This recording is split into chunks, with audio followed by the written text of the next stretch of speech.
I got out of the car, I started wheeling the wheel, turning the steering wheel side to side to try and see if I had any slop. That's how you should diagnose suspension issues. Let's see, there we go. If you can see that. Today we're going to tackle the upper and lower control arms on a 99 GS 400. I already did the passenger side, and I'm going to go ahead and tackle the driver's side, and since I learned all the tips and tricks on the other side, this one should go pretty quick. What you're going to want to do first thing is get your vehicle's two front tires off the ground, and why you want to do that is so that your sway bar doesn't have any torsion on it. So I already loosened up the lugs, going to blast this off with my impact. And then the first thing we're gonna do after that is take the strut out. And why you wanna take the strut out is because you get a lot more clearance to work on things, and it makes this job that much easier. Before you take off the 3 bolts up here on your strut, take off these 2 10mm bolts holding on this line. One there and one there. 3 14mm bolts out. Next thing I'm gonna do is I'm gonna pop off this 17mm bolt. Go ahead and keep your spring clip or whatever you want to call it, your cotter pin. Keep track of that, because the ones in the kit, I actually don't like those as well as that one, so I'm going to reuse it. You do in fact need your Pittman puller for this ball joint, so this is a crucial tool. You'll need this for the upper and lower ball joints. It's kind of on there. I believe mine is a 17mm, but you can kind of see how it all works. It kind of grabs on there and then you torque it down, and then it forces the ball joint to pop up and out. Pushes up, eventually it'll pop through. It's basically just a press. There we go. The Pittman puller did its job. It took a little bit because it kept sliding off. I really should have a smaller size. This is kind of the max size that really works. You can see you don't really have much overlap there. I actually had to go kind of at like a 45-degree angle to get a little bit more coverage. So I'm gonna give you some specs in the description as to probably a little bit smaller size Pittman puller than I'm using, just to make this job a little bit easier. This is actually a 19mm bolt out here in the back. And you know, I did put this upper control arm bolt back through, not tighten it up, but just to keep some of this extra torque that I'm putting onto this bolt at bay. So that's that. You can slide this bolt out, and then now your strut should kind of be able to be maneuvered through this gap. One other thing that was necessary was to remove the 10mm bolts for the sway bar link. So now I can actually pull this bolt out for the strut.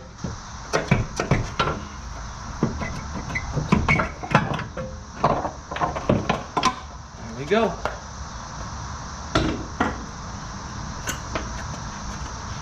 One strut out. Now you can see we have all sorts of access to the bolts up here to our upper control arm, and now the lower control arm. Here's a sway bar link that came right through here. This was a 17mm bolt, and then a little hammer to tap it on through. And when I put all this back together, I use anti-seize, just so if I ever take it apart again, it comes apart really easy. Then we have a couple more things on the lower control arm, but I think at first I'm gonna just go ahead and just get this upper control arm off. I think, what do we got? Those are definitely 14s. Let me get the 14 up.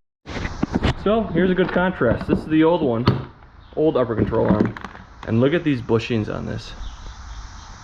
I mean, that is just completely toast here, and that's not even accounting for this ball joint that's absolutely roasted too. So about 160,000 miles on these. So definitely worth an upgrade here for the brand new Moogs. Continuing to remove parts off this lower control arm, I'm removing this speed sensor, or I guess I should say like vehicle stability sensor. This is what is sensing what kind of motion is going on throughout your suspension. So it was just a 10mm bolt, and I disconnected it from the sensor itself, leave it attached to this little bracket because that's going to come off of this lower control arm, and then we're going to bolt it back on the new one. The upper control arm is in, and yeah, this was kind of a pain in the butt. Probably about 15 minutes of messing around. My solution was I ended up getting like a socket extension and kind of tapping these into place, and I actually had to bolt this front one in first and then the aft, because I had the aft first, and I could not maneuver this bolt hole up. And I also put anti-seize on both these bolts, just so when it comes down to take it apart, again, it's just no issues whatsoever. I did put this castle nut in just kind of snug, just to, again, just to keep this lower portion, the caliper, the rotor, all that in place when I do unbolt it off of this lower control arm. But we are pretty much there. Using my cheater bar, I was able to get these 19mm bolts off that hold the caster arm. And yeah, big old bolts. There we go. So those are free, popped up. Cotter pin is out, castle nut is off. Nothing too sophisticated, just a pair of pliers and a hammer.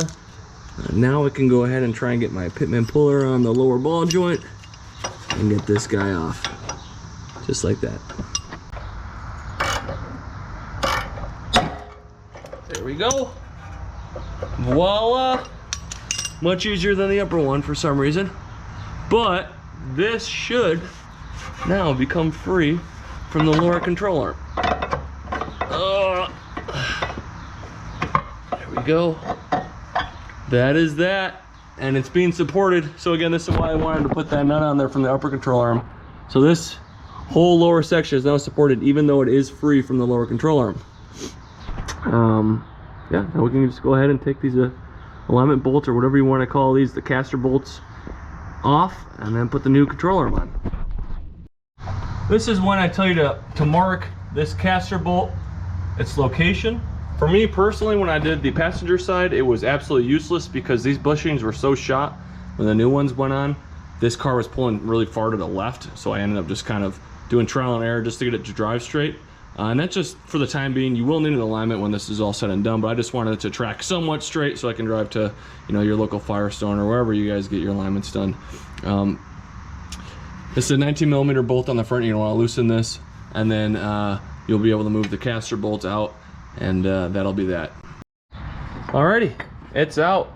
So I got that caster bolt. I did turn the steering wheel to the left a little bit just so I had some clearance to pull the bolt out from the inner tie rod. Yeah, let's get the new one in. But you can see, definitely you need to have this bolt on to hold this whole assembly. Otherwise it would have been really, really tough.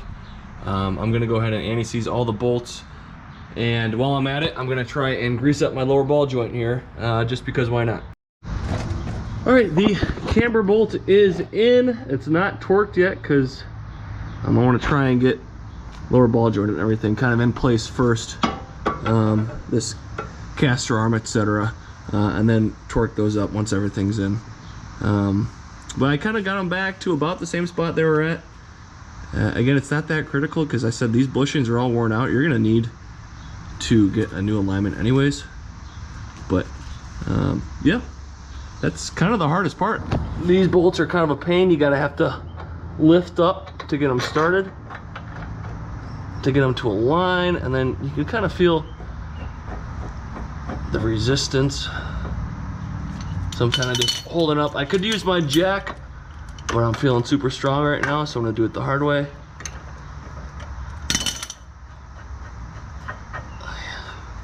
And yeah, so when you get these aligned right, you really don't have to put much torque on them until the end.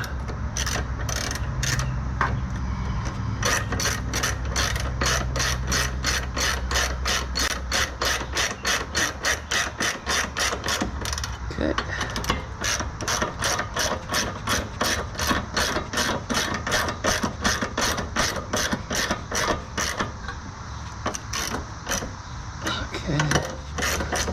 Beautiful. So I'm gonna just give that a couple more ugga-duggas, but that's on. This bolt is still loose. I actually haven't tightened the lower ball joint down all the way yet, but we are, I mean, that's the hardest part right now. Everything should be good to go. So I'm gonna go ahead and turn this off until I get to another point. Got my new cotter pin in, castle nut tightened down. So last thing to do is get this bracket on. We should be just about there. And get the new, or the old strut back in. I gotta do that too. But after I get the bracket in. The GoPro died, so I wasn't able to film the rest of it, but it was pretty straightforward, just putting everything back on in the reverse order. I put the wheel on, torqued the bolts, and I took it for a drive. And if you remember, this side, I put the lower control arm camber bolt in the similar spot to where it was when I first pulled it off. And by the luck of the draw, the car drives extremely straight now. I got an alignment planned for tomorrow scheduled. It'll be up on the rack and properly aligned, but not that hard of a job, right? So I use the cheater bar. That's one thing you need to have. You need to have a Pittman puller to get the upper and lower control. Sorry,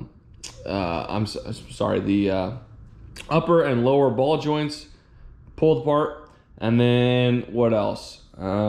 Just some time. That took me about 2 hours, maybe an hour and a half. Not that bad of a job.